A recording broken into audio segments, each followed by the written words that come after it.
Sir, it is not intentional. It is tuloy-tuloy lang po kasi yung thought sa utak ko. Lagay mo, hindi namin naiintindihan yung sinasabi mo. Nandito yung mga taga-pelikula para humingi ng tulong sa inyo. Mr. BIR. No, it is not my... Kasi yung mga taga-pelikula, wala naman kaming kinikita ngayon. Wala. Hihingi ba yan ng tulong sa'yo kung kumikita yan? Kaya nga yung title nito, promotion ng film industry. Matatawagin mo yung taong wala naman sa hearing natin. Hindi namin alam yon sa pelikula? Ibig mo sabihin, hindi namin alam yon? Alam mo ba kung magkano tax namin, artista? Magkano kinukuha nyo? Wala naman kami napapala sa inyo. Ilan ang mga artista na nagkasakit, may napala ba sa inyo? May bumalik ba? No, sir. I'm just trying to... Mr. Chair, I'm just trying to explain that... Hindi, you're not explaining. You are dictating to us na we do not know the law. Only the lawyers knows about the BIR. Yun ang sinasabi mo? No, sir. It is not my intention. Oo. That's not your intention, but yun nga ang tinutugmok mo. No, sir. Nagbabanggit ka nang wala dito sa hearing. Nakaupo ba yan dito? Senate hearing. So regarding with sa mga incentives, so actually regardless kung saan galing yan so actually kami sa local government unit, so nagbibigay kami ng mga incentives. So dumadaan yan sa proseso. So i-incorporate namin yan sa annual investment plan, so subject for availability of funds din. So yun nga, para sa amin din, para ma-attract din, para magiging competitive yung local government unit, particularly in Nunungan. So we have to provide recognition, incentives, para kahit paano magkaroon ng interest yung LGU na sumali sa kahit anong larangan para magkaroon din sila ng kasi ang sa amin kasi is ginagawa namin ang lahat so that we will be able to compete not just in the Philippines but even in the international stage. So yun pa lang ginagawa po natin. So kinakailangan talaga yung incentives, recognition, awards para sa mga natin, employees natin. Malaking bagay po yun. Salamat po, Mayor. Siguro lahat naman pala tayo dito ay sumasang-ayon sa incentives. Wala naman kumukontra. Siguro yung BIR hindi din ko kontra dito sa incentive na ito. Nako. Boss, kayo po, Attorney Reyes. Sir, disclaimer lang. Hindi, kasi bilang kasi mandato kasi ng BIR to collect and assess taxes, so we are naturally inclined na hindi talaga basta-basta parang uma-agree dun sa any new laws that could potentially diminish yung revenues that the national government would collect. Pero hindi naman po yun na parang it is not saying na we do not support giving incentives to eligible industries or like in this case sa films. Only that kailangan talagang pag-aralang mabuti kasi it will maganda naman yung magbigay ng incentives kasi it will cause it will increase yung competitiveness among the film entities. Pero kung kailangan tingnan din kung i-balance din yung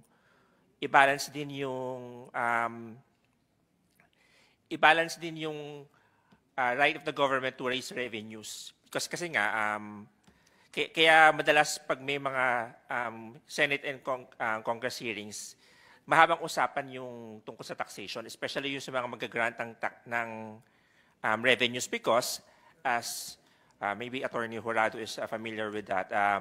Kasi Supreme Court decisions already ruled that the taxes are the lifeblood of the nation. Kaya yung mga hindi... Teka muna, Attorney, wala si Attorney Jurado dito. Wala kang right tumawag ng kahit sinong attorney pagka sa hearing ko. Wala siya dito. Hindi siya parte nito. Naintindihan mo ba yan, Attorney? Yes, sir. Sorry. Sorry, Mr. Chair. I just carried away with my discussion only. It is not intentional. Respetuhin mo yung chairman dito. Wala siyang kinalaman dito. Lumabas ka nga muna. Yes, sir, it is not intentional. It is tuloy-tuloy lang po kasi yung thought sa utak ko. Lagay mo, hindi namin naiintindihan yung sinasabi mo. Nandito yung mga taga-pelikula para humingi ng tulong sa inyo. Mr. BIR. No, it is not my Kasi yung mga taga-pelikula, wala naman kaming kinikita ngayon. Wala. Hihingi ba yan ng tulong sa'yo kung kumikita yan? Kaya nga yung title nito, promotion ng film industry. Matatawagin mo yung taong wala naman sa hearing natin.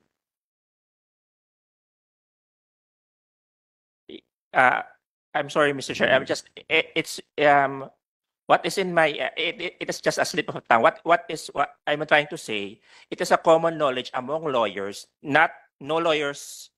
no lawyers in particular, that the Kasi tingin mo, hindi kami lawyer. Alam namin, babayad kami ng tax.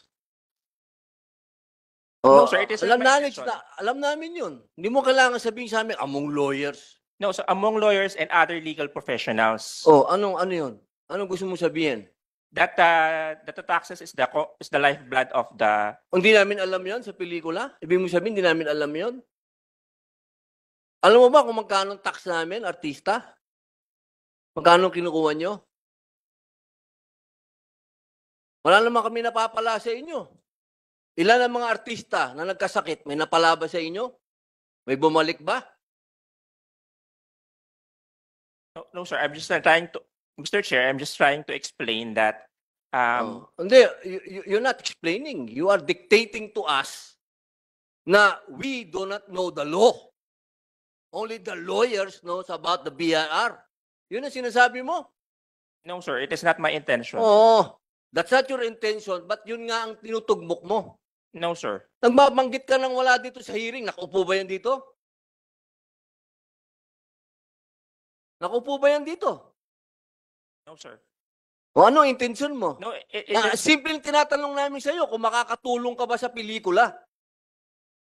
Banggit ka pa na lang, this is the lifeline of the ano. Kaya ka nga pinatawag dito eh. Kaya ka pinatawag dito para kung ano ang maitutulong mo dito sa batas na to. Hindi mo para sabihin dito na kailangan mong ipaintindi si attorney. no, sir. Sagutin mo yung tanong. No, sir. Payag ka ba? Haba-haba ng sinasabi mo eh. Yes, sir.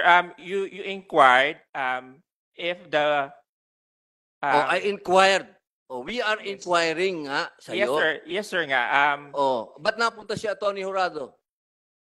Sir, it is not my intention. It is just the slip of the tongue that I was trying to explain that Sa tingin mo, hindi namin maintindihan yun?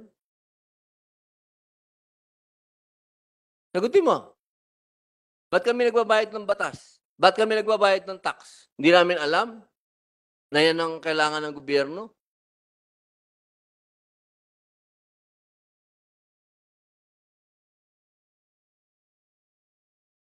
Tingin mo, hindi mo alam? Sa tingin mo, hindi namin alam? no, sir. I did not say that, sir. Hindi mo nga sinabi yun. Pero parang ganun na sinabi mo eh. No, sir. I just it is not my intention to I apologize if Thank you. if I Salamat, nag-apologize ka. yes, sir. I've been saying that earlier, sir, that I apologize, but it is not my intention. It is just that I was just trying to explain that the BIR is naturally not inclined to say yes immediately because it will involve the Naintindihan Office of namin Grant. yung point na yon. Yes, sir. But Alam mo, attorney, maliwanag yung point mo na yon. Doon ka lang sa name dropping, mali ka doon kasi hearing ito, wala yung tao doon sa hearing. yes, sir. I do apologize. Okay. It is not my Okay, intention. okay na. Huwag mo nang pahabain. Huwag mo na lang gagawin yon kasi hearing ito. Yung mga wala dito sa upuan, hindi dapat binabanggit. Yes, sir. I will take note Okay. of that. Para maganda yung hearing natin. Yes, sir. Oo. Okay. So, madaling salita, hindi mo matutulungan ang pelikulang Pilipino. Sir, matutulungan naman po siya ng BIR. That the BIR naman po kasi is um, as as the member of the executive, syempre sunod din naman po siya to for providing incentives to the film industry to make it more competitive and to foster nationalism kasi nga may mga movies na that promotes tourism for some places.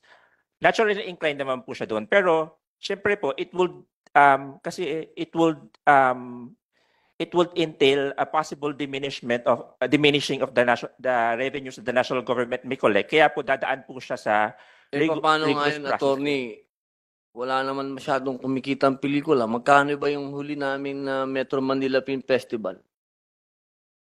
The total gross for the summer MMFF was roughly 27 million for the entire run, which Boss. is really, really low. 27 million. Alam niyo po ba kumikita yan? Few years ago, 1 billion, di ba po? Kumikita yan. Summer MMFF po, Mr. Chair, is the first time. Pero sa Christmas MMFF, nakaka 1.1 billion na po in the past, prior to the pandemic po. Nung nagka-pandemic na po, ilan na po yun? The first MMFF online, naka 24.8 million. And then yung MMFF the following year, naka 25.1. And then the subsequent year, naka roughly 580 million. Yun, boss. Kawawa naman po kami. Yun lang naman po ang ano namin. Baka may paraan na kasi parang nahihirapan po tayong bumangon no, attorney. Ngayon po ang industry natin. Yes po, Mr. Senator. In fact, if we look at the figures for the year 2023, there is not a single film that grossed more than 12 M for a local film.